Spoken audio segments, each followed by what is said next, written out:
პროკურატურის მიერ წარდგენილი მტკიცებულებების საფუძველზე თბილისის საქალაქო სასამართლომ პოლიციელზე თავდასხმისთვის ბრალდებული დამნაშავედ ცნო. სასამართლომ პოლიციელზე თავდასხმისთვის ბრალდებულს ბრალი გადაუკვალიფიცირა და დამნაშავედ ცნო პოლიციელის წინააღმდეგობისთვის.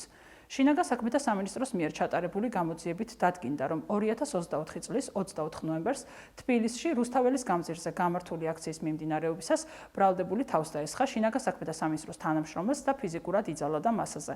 მას ბრალდება საქართველოს სისხლის სამართლის კოდექსის 353 პრიმა მუხლის პირველი ნაწილით პოლიციელზე თავდასხმა პოლიციელის სამსახურებრივ საქმიანობასთან დაკავშირებით წარედგინა, რაც სასჯელის სახით და ზომად 4-დან 7 წლამდე თავისუფლების აღკვეთას ითვალისწინებს.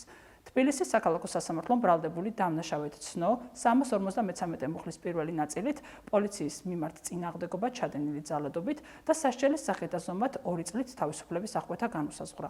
საქართველოს პროკურატურა თბილისის საქალაქო სასამართლოს განაჩენს სამოტივაციო ნაწილის ჩაბარების შემდგომ კანონით დადგენილ ვადაში თბილისის სააპელაციო სასამართლოში გაასაჩივრებს.